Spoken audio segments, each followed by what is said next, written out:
Boa noite, doutores. Boa noite, doutoras. Sejam sempre muito bem-vindos à nossa aula. Vamos aí continuando, melhor dizendo, o nosso conteúdo. Lembrando mais uma vez que todas as nossas aulas são gravadas, todas as nossas aulas são imediatamente postadas no canal do YouTube para ficar lá à disposição de vocês. Posteriormente eu vou estar postando também o link de cada aula lá no Moodle. Então sempre vocês têm acesso, participem, perguntem, né? Seja aqui com o microfone ligado, seja pelo chat, seja pelo canal do YouTube. Então vocês têm aí N canais de comunicação. Eu estou sempre à disposição de vocês. O importante é que vocês não fiquem com nenhuma dúvida aí sobre as nossas aulas, sobre o conteúdo que nós estamos aqui juntos estudando. Confirmem para mim, por gentileza, se estão me ouvindo bem, estão vendo a tela compartilhada. Sim, doutor, ouvindo bem e vendo a tela. Boa noite. Maravilha, Adriana, muito obrigado. Pessoal, vamos dar sequência, então. Hoje nós vamos estar aqui terminando, né, a teoria geral dos recursos. E aí, na próxima aula, eu encaminho para vocês já uma nova apostila, um novo conteúdo, para vocês estarem acompanhando, tá bom? Então, vamos lá. Vamos dar sequência, aula gravada, conteúdo compartilhado.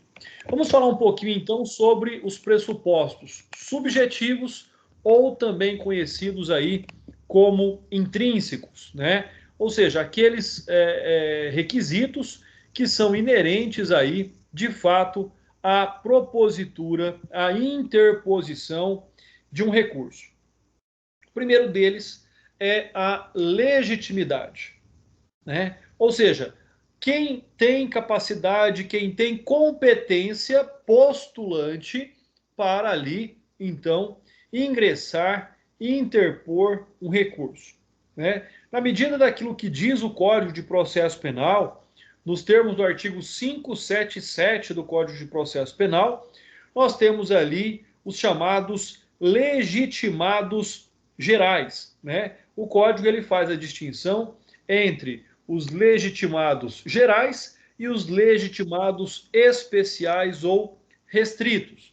Então é importante que nós aqui tenhamos essa concepção dentre aqueles que têm legitimidade, dentre aqueles que têm a capacidade da interposição de um recurso, né? Então, quanto aos legitimados gerais, nós temos a própria disposição do artigo 577, que diz o seguinte: o recurso poderá ser interposto pelo Ministério Público, ou pelo querelante, ou pelo réu, seu procurador ou defensor. E é aqui que nós temos que compreender a estrutura dos recursos, né? O recurso, existem recursos que eles são recursos de uma única petição, e existem recursos, que é a regra, que são recursos de duas petições, né? A primeira petição é a interposição e a segunda petição são as razões. Então é importante que nós tenhamos também essa concepção. Com certeza vocês já viram isso nas aulas de prática de processo penal, né? Onde nós temos então recursos, como via de regra, compostos por duas petições. A petição de interposição, que é a manifestação do desejo de recorrer. E aí abre-se um novo prazo para a apresentação da petição das razões, ou seja, qual é a fundamentação jurídica, fática, né, para aquele recurso, ou seja, quais são os termos da reforma daquela decisão. Então, ou seja, dentre essa prerrogativa, quando nós falamos em legitimados gerais, são aqueles que, de via de regra, farão aqui a interposição do recurso. Farão a interposição, né? Aí você vai me perguntar, André, o Ministério Público pode interpor o recurso? Tanto pode interpor quanto apresentar as razões nas ações em que ele é o titular da ação penal, conforme vocês já viram lá atrás. Nós temos o querelante, que é o titular do direito nas ações penais privadas, né? E algo mais, ou seja, a partir do momento que no processo penal, né, o réu, o requerido, o querelado, o pronunciado, né, dentre todas as terminologias que o réu pode ter no processo penal, ele é intimado pelo oficial de justiça da sentença condenatória, ele também pode ali já interpor o recurso, né? Com a intimação da sentença, vai junto um termo, onde ele tem que manifestar se ele quer ou não recorrer. Então ali já é a petição de interposição, ou seja, o seu advogado, depois dessa manifestação do réu no processo, dizendo que quer recorrer, o advogado não precisa mais protocolar uma petição de interposição do recurso, né? Seria cabível ao advogado, naquele momento, tão somente a apresentação das razões recursais, porque a interposição já foi feita lá pelo cliente, pelo réu.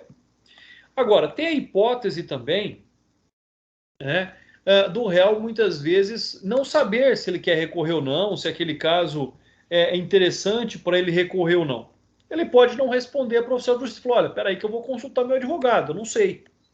Então, nessa hipótese, ou o caso, né, conforme eu já comentei com vocês, meu cliente manifestou que não queria recorrer. Quando eu expliquei para ele as consequências, ele falou, não, doutor, mas eu quero recorrer. Não há problema nenhum. Aí o advogado vai fazer o quê? O advogado vai apresentar a petição de interposição e, no prazo legal, vai apresentar a petição de razões. Então, é importante nós termos a compreensão do que significa, né, interpor um recurso. Para recursos que são aí administrados em duas petições, a interposição nada mais é do que aquela manifestação do desejo de recorrer.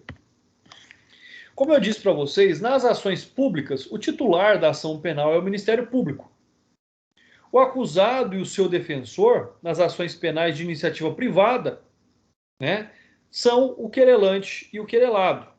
Então, ou seja, nas ações penais, são o Ministério Público, o acusado e seu defensor. Estas são as partes da ação penal. Nas ações privadas, nós temos o quê? Nós temos o querelante representado pelo seu advogado e nós temos o querelado representado também pelo seu advogado, né? Você pergunta, André, mas onde é que entra o Ministério Público nas ações penais de iniciativa privada? Ele vai atuar como fiscal da lei, ele vai atuar a custos legis. Nós temos ainda, como eu disse para vocês aqui em cima, os legitimados especiais ou restritos.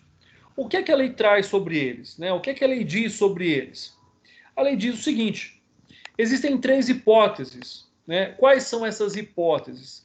Aquelas trazidas tanto pelo artigo 31 do Código de Processo Penal, no caso da substituição processual, como a disposição do artigo 584, do artigo 598 do Código de Processo Penal. A exemplo, apelação da sentença no crime de competência do tribunal do júri e do juiz singular, que são as duas regras, né? Pelo ofendido ou por seu cônjuge, descendente ou irmão, nos termos lá do artigo 31, que é o que diz a hipótese do artigo 598. É onde nós temos também a possibilidade, né, da ação penal privada ou da intervenção privada nos processos de competência do poder público. Então, o artigo 598, nos crimes de competência do tribunal do júri ou do juiz singular, se da sentença não for interposta a apelação pelo Ministério Público no prazo legal, aí sim nós temos aqui a possibilidade da intervenção, né, da transferência, pelo menos que momentânea, da titularidade daquela ação. Então, ou seja, a vítima, seus representantes legais, seus sucessores. Se o Ministério Público, por exemplo, não recorre de uma sentença absolutória, a vítima tem essa possibilidade. Então, o ofendido ou qualquer das pessoas enumeradas ali no artigo 31, que é cônjuge, ascendente, descendente ou irmão, né, ainda que não tenham se habilitado como assistentes no processo, poderão interpor apelação que não terá, porém, efeito suspensivo. Tá? Ou seja, se o réu foi absolvido e estava preso, ele será imediatamente posto em liberdade. Tá? Então, existe também essa questão a ser aqui analisada.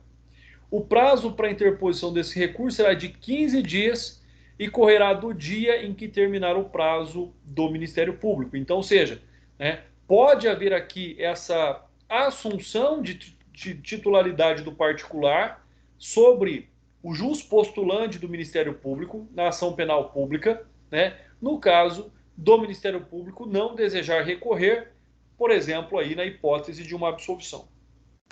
Então, essa é uma das circunstâncias. Apelação contra a sentença de impronúncia, mesma hipótese, né, nos termos do artigo 584, parágrafo 1º, primeira parte, combinado com o artigo 598. Né, quando nós falamos em impronúncia, é aquela hipótese onde o réu não é pronunciado no crime doloso contra a vida, talvez pela ausência de provas. Né? Ela seria equivalente aqui a uma absolvição por insuficiência de provas. Seria equivalente para nós podermos observar. O artigo, então, 584, diz que os recursos terão efeito suspensivo nos casos de perda de fiança, de concessão de livramento condicional e dos incisos 15, 17 e 24 do artigo 581. Parágrafo 1º. O recurso interposto de sentença de impronúncia, ou no caso do inciso 8º do artigo 581, aplicar-se-á nos dispostos dos artigos 596 a 598. Por isso que nós falamos que é o artigo 581, parágrafo 1º, primeira parte, combinado com o artigo 598 do Código de Processo Penal. Então, aqui nós estamos imaginando, nós estamos observando, não um recurso específico, tá? Até porque ele cita aí o artigo 581. O artigo 581 é a rese, é o recurso em sentido estrito, tá? Então, essa é uma hipótese importante. Ou seja, o que é que nós temos aqui? Vamos voltar. Nós temos aqueles legitimados gerais e os legitimados específicos. Gerais, eles estão vinculados ali a autor, vítima e representantes legais, seja o Ministério Público e seja o advogado. Já os legitimados especiais ou restritos, nós temos aqui a possibilidade da substituição processual, nos termos do artigo 31, como também nós temos a possibilidade subsidiária da interposição do recurso por aquele que não é o titular da ação penal. Né? Como vocês já estudaram lá atrás, não existe ação penal privada subsidiária da pública, no caso da inércia do Ministério Público, quando não oferece a denúncia no prazo legal, 5 dias para réu preso e 15 dias para réu solto. Vocês já viram isso. Aqui seria equivalente. Né? Não é uma ação penal privada subsidiária, mas é a interposição de um recurso de forma subsidiária pelo interessado no processo, seja a vítima ou seja ali os seus representantes legais ou sucessores. Quando nós tratamos do rese, do recurso em sentido estrito, nos termos, pessoal, é um artigo extremamente extenso, o artigo 581. E nós vamos vê-lo depois, vamos estudá-lo com toda a sua propriedade. Mas olha só, quando nós estamos no rese, nós temos também que considerar algumas legislações especiais, como, por exemplo, o artigo 416, já que ele teve uma redação nova em 2008. E o que é que o artigo 416 diz? Olha só, contra a sentença de impronúncia ou de absolvição sumária, caberá apelação. Não cabe mais o rese, cabe apelação. Por quê? Porque foi dada uma redação especial. Então, dentro daquilo que diz o rese, né, todas as hipóteses de recurso em sentido estrito, fiquem atentos. Tá? Quando é que cabe um recurso em sentido estrito, ou seja, uma sentença que não é terminativa de mérito, cabe rese. Quando existe uma sentença terminativa de mérito, cabe apelação. Essa é uma regra geral, existem as exceções, tá? Então, é uma sentença não terminativa que não julgou o mérito, via de regra cabe o rese. Julgou o mérito, via de regra cabe apelação. Olha aí o que diz o inciso 8º, então, já que ele foi citado aqui, do artigo 581. Caberá recurso no sentido estrito, então cabe rese, da decisão de despacho e sentença, que decretar a prescrição ou julgar de outro modo extinta a punibilidade. Artigo 584, nós já lemos, tá? E aí não há que se ler aqui novamente.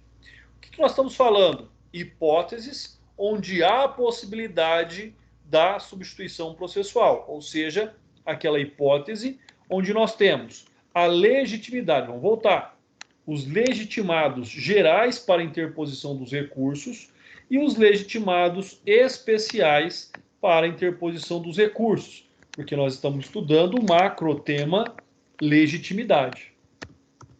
Continuando. Interesse recursal. Ultrapassamos aí a legitimidade. Alguém tem alguma dúvida sobre a condição de quem tem legitimidade, de quem pode interpor recurso? Pessoal, alguém tem alguma dúvida? Tudo certo por enquanto, doutor. Maravilha, isso é ótimo. Vamos continuar então. Agora, interesse recursal. Ou seja, quem é que tem interesse em recorrer? Pessoal, aqui algumas considerações iniciais podem ser feitas, antes de começar a analisar o tópico. Primeiro, quem tem interesse em recorrer é aquela pessoa que teve na sentença um direito não acolhido. Então, nós temos já essa hipótese. Ou seja, tem direito em recorrer a pessoa que a sentença não agradou, não contemplou ali o seu direito. Então, essa é uma hipótese importante. Nesse fato e por essa perspectiva, imagina assim, o réu foi absolvido. Ele tem interesse em recorrer? E a resposta é depende. Por que depende? Depende de como ele foi absolvido. Por exemplo, se eu fui absolvido por falta de provas, eu posso recorrer com o intuito de mudar esse dispositivo, não contra a absolvição, mas que na sentença diga que eu devo ser absolvido porque eu não concorri para a infração penal. Eu devo ser absolvido dizendo que eu não tenho que o crime não aconteceu, que não foi provada a materialidade, por exemplo. Isso muda muita coisa? Muda. Por quê? Quando a pessoa ela é absolvida por não ter praticado a conduta, ela não pode ser demandada no juízo civil na busca de uma reparação por aquele crime. Então, por exemplo, se falar que eu não pratiquei o crime, como é que eu vou sofrer um processo de indenização por aquela conduta ilícita que eu não pratiquei? Quando a pessoa é absolvida por não ter provas de ter praticado o crime, na insuficiência de provas, não inibe uma ação civil a respeito de uma indenização pela prática daquele tipo penal.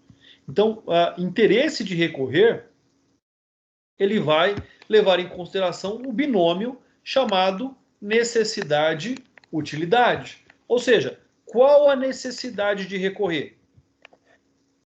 Qual a utilidade em recorrer? O que é que se deseja com esse recurso?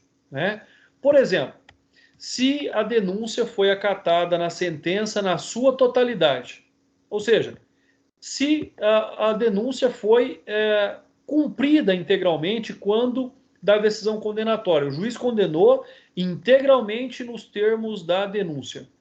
O Ministério Público tem interesse em recorrer? Só se o juiz errou na dosimetria da pena, do contrário, não. Então, são essas questões que nós analisamos quando nós tratamos aqui desse interesse recursal. Ou seja, é importante que se verifique aqui a necessidade e, logicamente, a utilidade. O que é que significa necessidade? Quando nós observamos aqui o conceito trazido, necessidade verificada na ausência de outros meios viáveis para melhorar a situação do recorrente.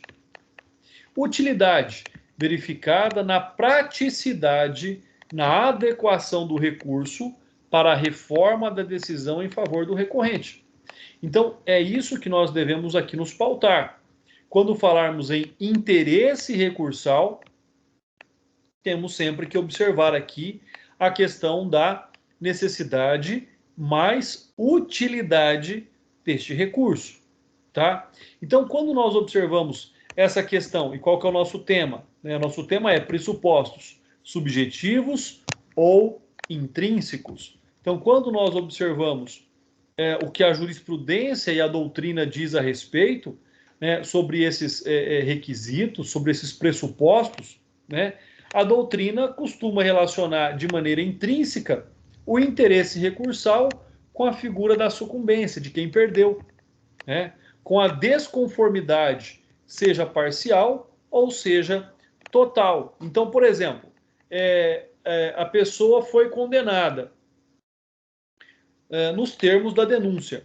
O Ministério Público tem interesse em recorrer? Pode até recorrer parcialmente, ou seja, quanto à dosimetria da pena. Ele não questiona a condenação, mas ele recorre em relação à quantidade de pena aplicada àquele indivíduo.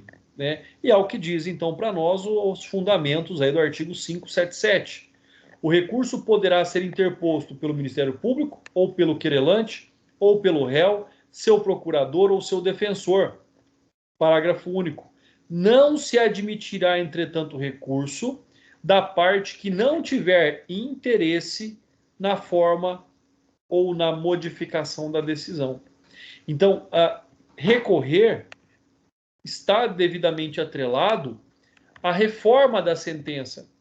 Muitas vezes não para modificar entre absolvição e condenação, mas para modificar os termos da absolvição ou para modificar os termos da condenação. Por exemplo, foi condenado, mas o Ministério Público não concorda com a pena. Foi absolvido, mas o réu quer que seja absolvido pela declaração de que ele não cometeu o crime e não pela declaração de que não existem provas de que ele tenha não cometido o crime, porque é uma coisa diferente da outra. Se não fossem coisas diferentes, nós não teríamos essas disposições diferentes lá no artigo 386 do Código de Processo Penal. Quando nós tratamos, então, de interesse recursal da defesa contra a sentença absolutória, que é exatamente o que eu disse para vocês, Nem aqui cabe ficar dizendo muito mais a respeito. O que ele quer, na verdade, é mudar o fundamento da absolvição. Tá? Para quê? Para evitar ações civis ex delicto. Ações civis baseadas na reparação do dano causado por aquele delito. Então, essa é a fundamentação, por exemplo, de um réu que recorre contra uma decisão que o absolveu. É a mudança na fundamentação da absolvição. Quanto ao interesse recursal do Ministério Público contra sentenças absolutórias, é evidente. Contra sentenças condenatórias, é onde nós temos aquele fato que eu já citei. Ou seja, a partir do momento em que nós observamos essa questão do recurso, a partir do momento em que nós observamos essa questão relacionada aí com o desejo de recorrer, primeiro vem um aspecto. Ninguém é obrigado a recorrer. O Ministério Público não é obrigado a recorrer, a defesa não é obrigada a recorrer, ninguém é obrigado.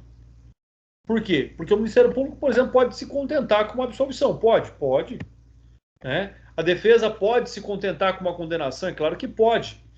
André, mas como assim o advogado se contenta com uma condenação?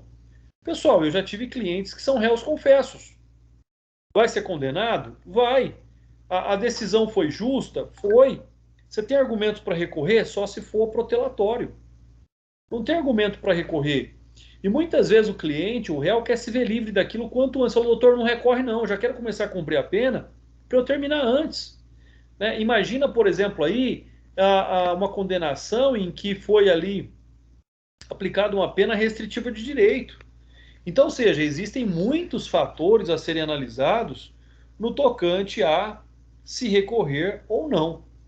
Tá? Às vezes não é interessante um recurso, às vezes não é interessante ter esse aspecto protelatório. Então, todos esses fatos devem ser analisados aí no tocante ao recurso. Tá?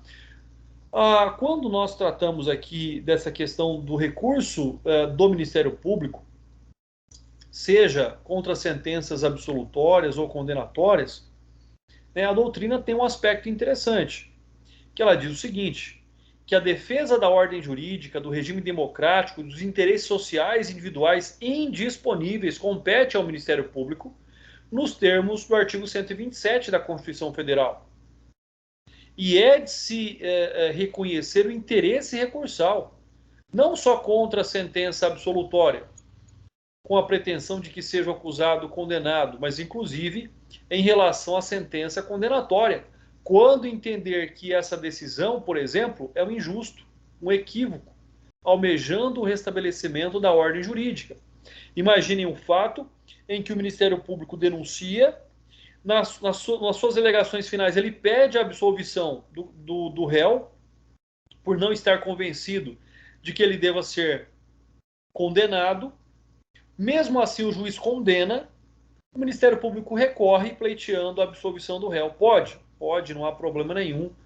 O Ministério Público é independente em relação a essas decisões. Quais são os efeitos dos recursos? Tá? Nós temos que observar que nós temos alguns efeitos recursais, efeitos importantes. Quando eu vou recorrer, eu tenho que saber o que pedir. Eu tenho que saber a que objetivar em relação aos recursos. Então nós temos, por exemplo, um efeito obstativo, né? A interposição do recurso obsta a preclusão temporal ou o trânsito em julgado de uma decisão até o seu julgamento. Isso nós já sabemos, né? Só transita em julgado quando não tem mais recursos. Efeito devolutivo, pessoal, né? Muitas pessoas não concordam com esse termo, né? Eu não estou devolvendo essa análise ao tribunal, porque não era do tribunal.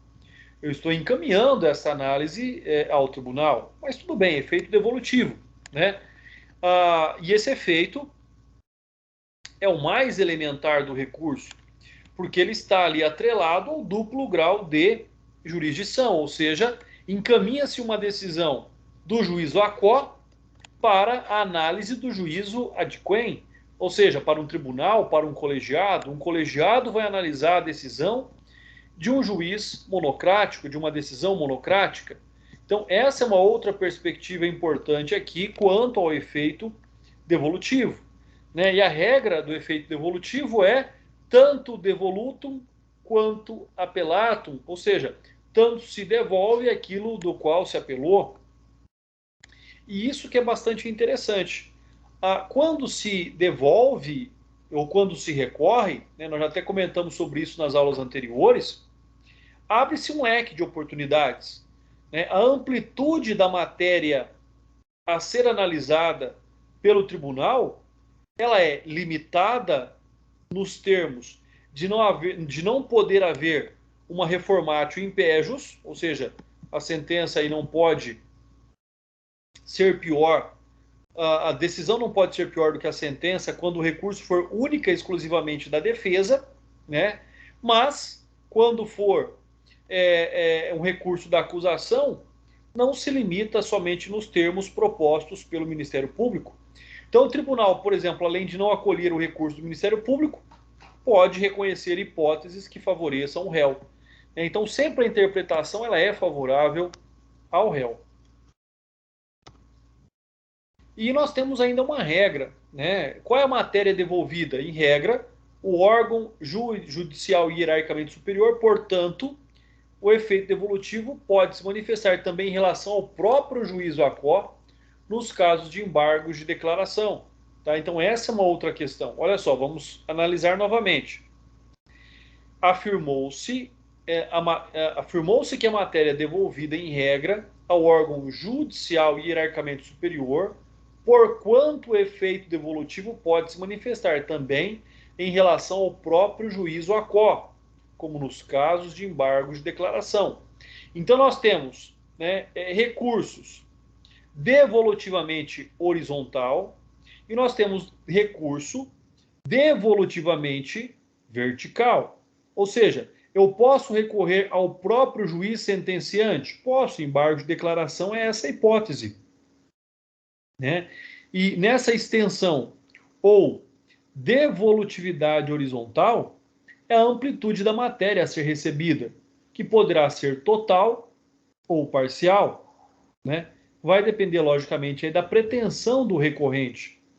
Então, é aí onde nós temos aí a aplicação e em virtude dos princípios da reformatio in melius e da reformatio in pejus, né? Quando a sentença é única, o recurso é única e exclusivamente da defesa, não se aplica a reformatio in pejus. Quando o recurso for somente da acusação, é possível a presença da reformatio in melius, tá? O juízo ad quem, ainda assim, pode apreciar de ofício questões que representem possível melhora da situação do acusado, conforme nós aqui já observamos, né? E isso está também aí atrelado a duas súmulas. A súmula 713 do STF e a súmula 160 também do STF, na qual diz que não poderá o juiz ad quem acolher nulidade contra o acusado que não tenha sido arguida pelo Ministério Público em seu recurso. Ou seja, quando o Ministério Público recorre, na situação de piora para o réu, o tribunal pode até acolher integralmente o recurso do Ministério Público, mas nos estritos termos em que consta do recurso. Ele não pode reconhecer, por exemplo, uma situação que não se tenha sido ali observado nos termos do recurso. Ou seja, o tribunal não pode tratar de um tema que não foi debatido em nível recursal pelo Ministério Público, tá? Para ali piorar a situação do réu. Então, esse é um aspecto que nós aí vamos observando. Bom, vamos continuar, vamos dar continuidade aqui aos nossos estudos. Profundidade ou devolutividade vertical. Ou seja, o que é que o tribunal, em sendo um órgão colegiado superior, pode de fato analisar? Essa profundidade, ela é ilimitada, podendo o órgão de segundo grau se valer de todo e qualquer elemento para julgar, não importando se foi ou não trazido pelo recorrente, né, no seu arrazoado. Logicamente que sempre para beneficiar o réu, nunca para tornar aquela sentença mais gravosa, senão nos estritos termos do recurso do Ministério Público. E no âmbito aí da impugnação do recurso. Então nós vimos, vamos lá, extensão ou devolutividade. Vou colocar outra cor para ficar bonitinho aqui. Né? Nós já vimos aí então, extensão ou devolutividade horizontal, profundidade ou devolutividade vertical, e agora veremos então âmbito da impugnação do recurso. Ou seja, o recurso pode impugnar o quê? Ele pode impugnar toda a matéria abordada na sentença, ou ele pode abordar parte da matéria abordada na sentença. Então nós podemos ter recursos, né, em relação a toda a decisão ou em relação à parte da decisão. E mais que isso, quando nós tratamos de âmbito da impugnação, qual que é a extensão da impugnação? Né? O que é que o Tribunal Superior, o que é que o colegiado pode, de fato, ali abordar? Né? Então, o que nós temos? Primeiro, devolve-se ao tribunal o conhecimento da decisão com cunho estritamente processual, ou seja, será que as regras processuais foram seguidas? Será que não existe nenhuma nulidade em relação ao procedimento? Como também a questão da matéria devolvida ao tribunal em sua integralidade, de modo que poderá haver um reexame concedendo ali ampla liberdade ao juízo ad quem, tanto em questão procedimental, formal, quanto em questão material. Então aí nós vemos essa questão da devolutividade dos recursos. Então esse é um aspecto também que vocês têm sempre que ficar muito atentos. E o efeito suspensivo? Os recursos suspendem a execução da pena, né? Hoje o que nós temos? Hoje nós temos aquela decisão do STF, né, aquela famosa decisão, da qual considera-se ainda, então, inocente até que se prove o contrário por sentença transitada em julgado. E eu não posso executar a pena contra um inocente, tá? Então esse é um fato que nós devemos aqui observar. Mas esse efeito suspensivo, logicamente que ele suspende a eficácia da decisão recorrida. Ou seja, não poderá ser executada até que seja julgado o respectivo recurso. A lei expressamente determinará quando uma espécie de recurso apresentará efeito suspensivo, porque existem recursos que não têm efeito suspensivo. Então, quando nós estudarmos cada um dos recursos em espécie, nós vamos verificar aqueles que têm efeito suspensivo e aqueles que não têm efeito suspensivo, né? De acordo aí com a doutrina do Nestor Távora, ele diz que, né, em processo penal, portanto, o efeito suspensivo incidirá consoante particularidades da decisão recorrida, da seguinte forma. Então ele traz para nós quais são essas hipóteses. Primeiro, se a decisão for penal condenatória ou absolutória imprópria, que aplica medida de segurança, tá? Importante. Sentença condenatória ou absolutória aos inimputáveis é a aplicação de medida de segurança. Os recursos contra ela dirigidos, ainda que se dirijam ao STJ ou ao STF, são recebidos no efeito suspensivo, só cabendo a imposição de prisão em razão de fundamentação expressa no sentido do artigo 312, ou seja, né, de oferecimento de risco para si, para a sociedade e naquelas outras hipóteses, em face do estado de inocência. Então não se poderá aplicar medida de segurança, salvo a questão da garantia aí da ordem pública, do próprio acusado e assim por diante. Letra B.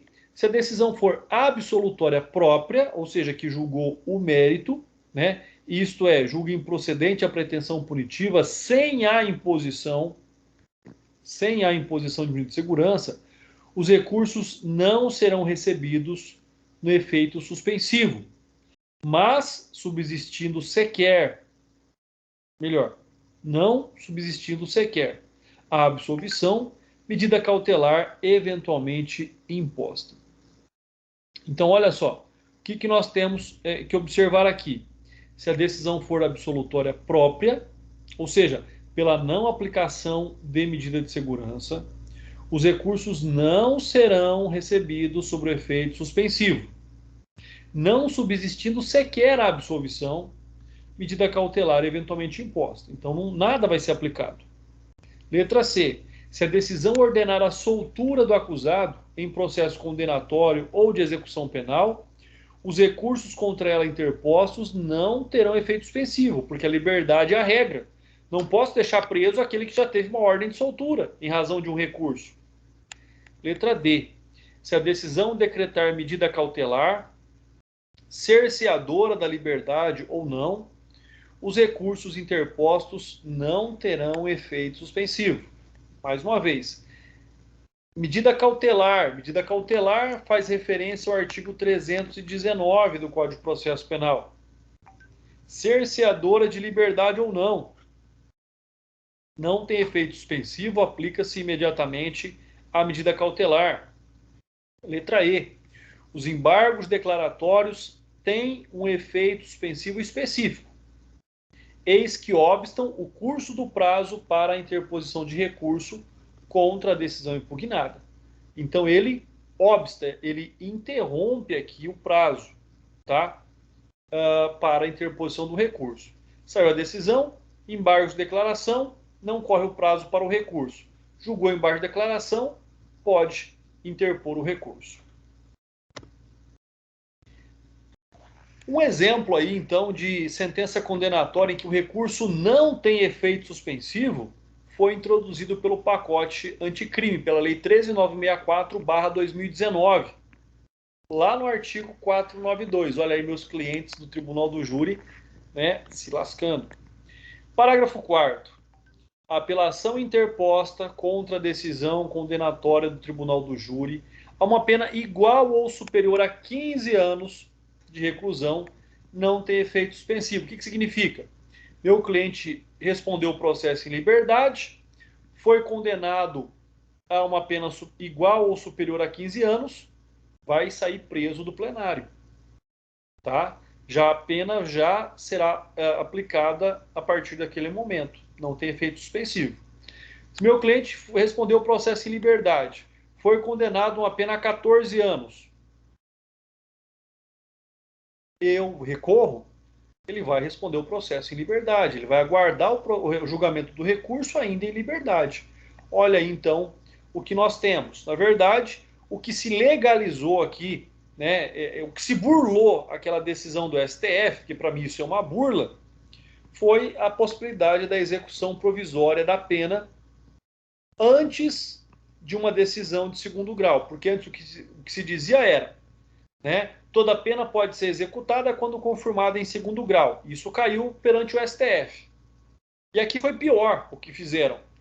Né? O artigo 492 diz, olha, tá certo, o crime que foi julgado pelo tribunal do júri é um crime doloso contra a vida, né? Então, logicamente, que ele tem ali as suas peculiaridades. Mas ele admitiu a execução provisória de pena com a decisão do colegiado do tribunal do júri. Né? Não é uma decisão monocrática, é uma decisão colegiada, mas é um colegiado leigo. Então, por isso que particularmente eu não posso concordar com isso, por mais que seja algo vigente, aplicável, tá? Então, toda pessoa que seja condenada a uma pena igual ou superior a 15 anos no tribunal do júri, mesmo que tenha respondido o processo solto, será, a partir daquele momento, submetido à execução provisória da pena. Efeito regressivo, iterativo ou diferido. O que é que significa isso? Primeiro, e para que não haja dúvidas, vamos ver o que diz a lei. Artigo 589. Com a resposta do recorrido ou sem ela, ou seja, eu interponho o recurso, apresento as minhas razões e a parte contrária tem a opção de apresentar as suas contrarrazões. Então, com a resposta do recorrido ou sem ela, será o recurso concluso ao juiz, que dentro de 2 dias reformará ou sustentará seu despacho. Então, a todo recurso, particularmente eu faço isso, dou a possibilidade do juízo de retratação ao magistrado. Ou ele se retrata, ou ele confirma a decisão que ele deu e remete o processo à instância superior, mandando instruir o recurso com os traslados que lhe pertencerem necessários. Logicamente que hoje, com o processo digital, não tem que instruir mais nada, né? É só dar vistas ali ao tribunal e tudo já sobe automaticamente. Parágrafo único. Se o juiz reformar o despacho recorrido, a parte contrária, por simples petição, poderá recorrer da nova decisão. Então, abre-se uma possibilidade da parte que não ficar contente com essa reforma do próprio juiz em recorrer. Se couber recurso, claro. Não sendo mais lícito ao juiz modificá-la. Então, ele só pode reformar a própria decisão, só pode retratar-se uma vez. Né? Não pode... eu vou me retratar de novo agora. Não, não pode. Neste caso, independentemente de novos arrazoados, subirá o recurso nos próprios autos ou em traslado. Traslado é cópia. Antigamente, né, ficava uma cópia em cartório e o processo seguia o original, quando eram autos físicos. Artigo 643. Extraído e autuado o instrumento, ou seja, as cópias, observar-se-á o disposto no artigo 588, 592, no caso de recurso em sentido estrito, ou o processo estabelecido para recurso extraordinário, se deste se tratar. Então, aqui também é alguma hipótese, né, são hipóteses de características próprias, tanto para o recurso extraordinário, quanto para o recurso em sentido estrito. Então, são exceções à regra. Efeito extensivo ou expansivo. Então, vamos voltar aqui só para frisar. O que é esse efeito regressivo? O que é esse efeito iterativo ou diferido? Que é a mesma coisa, pessoal, são sinônimos, tá bom? Efeito regressivo, iterativo ou diferido são sinônimos. Tá? A via de regra é a possibilidade do juiz retratar-se da sua decisão mediante a apresentação de um recurso. É só isso. Efeito extensivo ou expansivo, mesma coisa. Né? O artigo 580 é bastante claro. No caso de concurso de agentes, ou seja, tendo mais de um réu, a decisão do recurso interposto por um dos réus, se fundado em motivos que não sejam de caráter exclusivamente pessoal, a todos se aproveita. Ou seja, então eles recorrem sobre, por exemplo, a ausência de provas, né? Ou recorrem sobre a materialidade, melhor dizendo, né? Seria um exemplo até mais concreto. Então, se o recurso não é sobre características particulares de cada réu, se é sobre um aspecto geral do processo, mesmo que um só tenha recorrido, os outros réus também serão ali beneficiados por este recurso, que é o chamado efeito extensivo. Efeito translativo consiste na devolução ao juízo ad quem de toda a matéria não atingida pela preclusão, conforme nós já vimos sempre quando ali for observada em favor, né, ou contra qualquer das partes, mas não pode prejudicar o réu, não pode prejudicar o réu. O outro fato aqui é o chamado aí, a doutrina elenca como única hipótese de incidência deste efeito o recurso ex officio.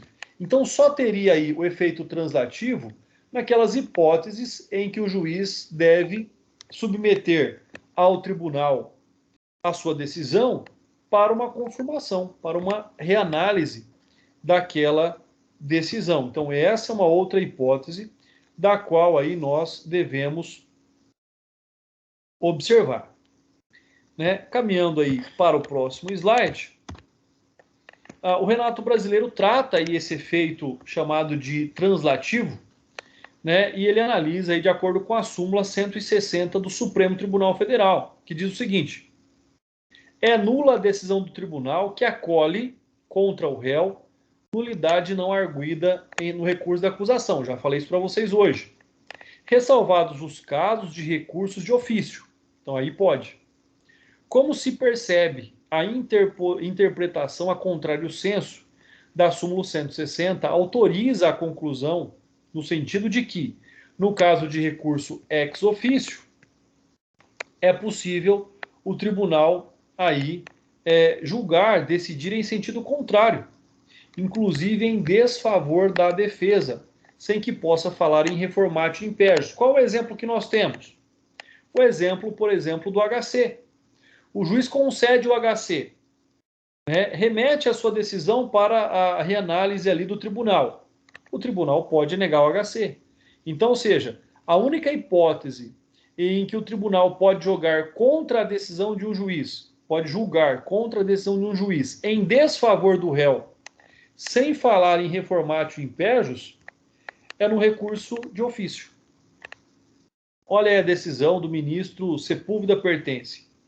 O recurso de ofício, embora a rigor não seja recurso, eu também concordo com isso, quando imposto por lei, devolve, seria uma reanálise necessária, não recurso, devolve à instância superior o conhecimento integral da causa, impedindo a preclusão do que decidiu a sentença, donde a impossibilidade de cogitar-se a reformatio imperius. Pessoal, esse é um dos melhores julgados do ministro Sepúlveda Pertence quanto à exceção da reformatio imperius. Tudo bem até aqui? Alguma dúvida, alguma pergunta, pessoal? Muito bem, Não, doutor. todos atentos aí, mais uma vez, obrigado. Vamos aí, então, caminhando para o nosso último efeito, tá?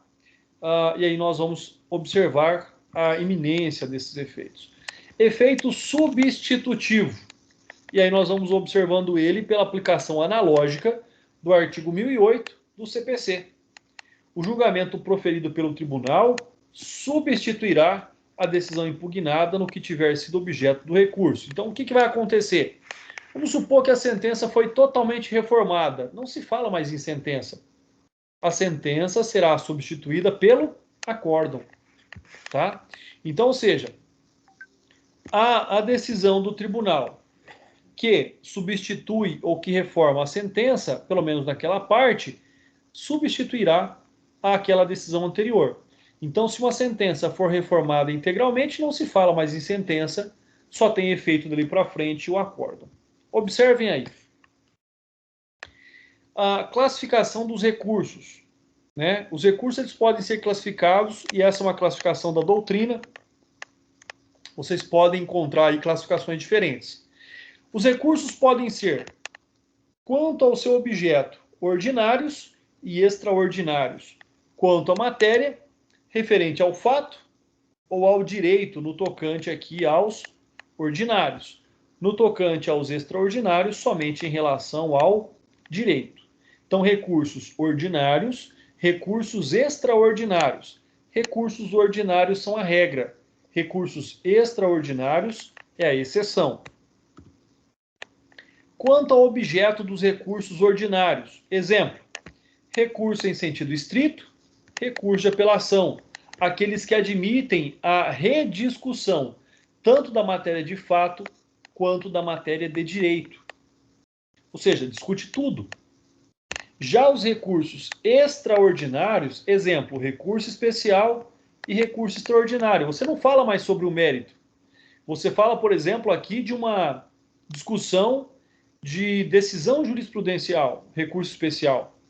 Né? Ou recurso extraordinário, no caso aí do julgamento contrário a um dispositivo de lei.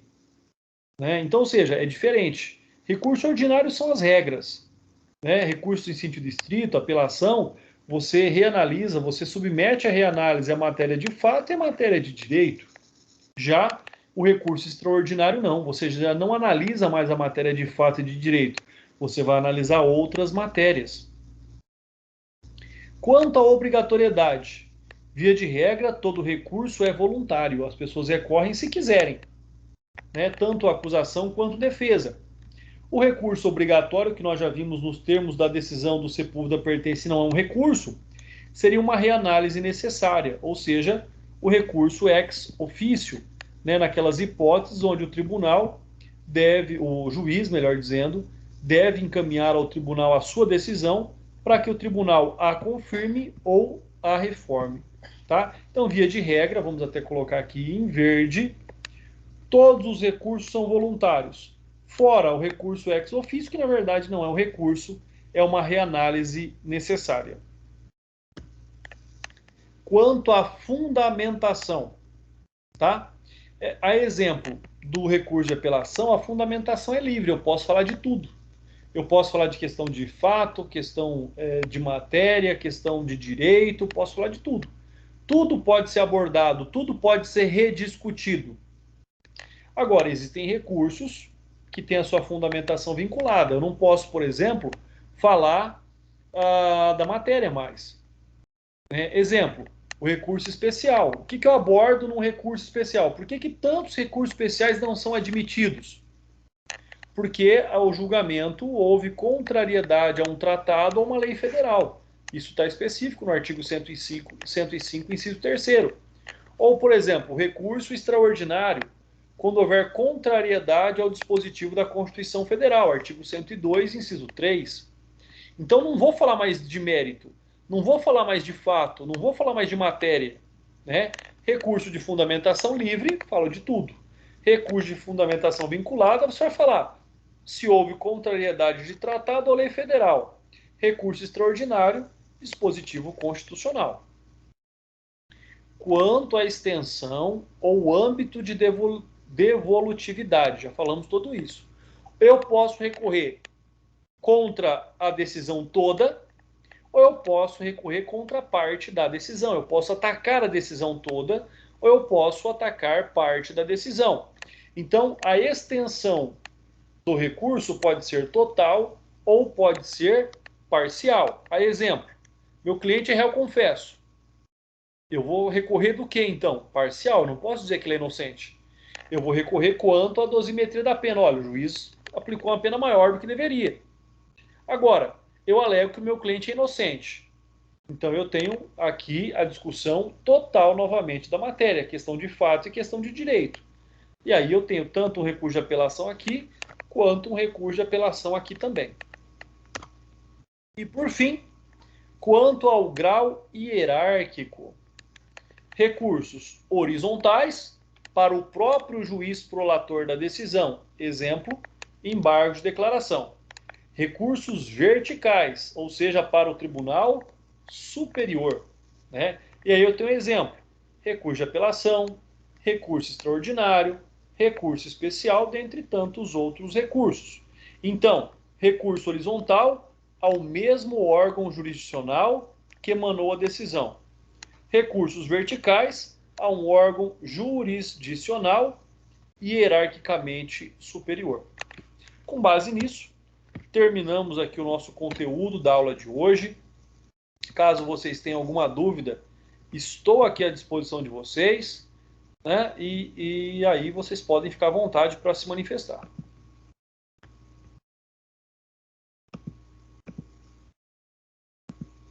Pessoal, não havendo dúvidas, agradeço mais uma vez a presença de todos. Fiquem com Deus, um forte abraço e até a nossa próxima aula. Lembrando aí os meus orientandos, né? Já temos encontro daqui a pouco. Aqueles que quiserem já podem lá entrar na nossa sala de orientação, que eu vou estar à disposição das duplas de hoje. Um abraço e até mais, pessoal. Doutor, obrigada. Até daqui a pouquinho. Até.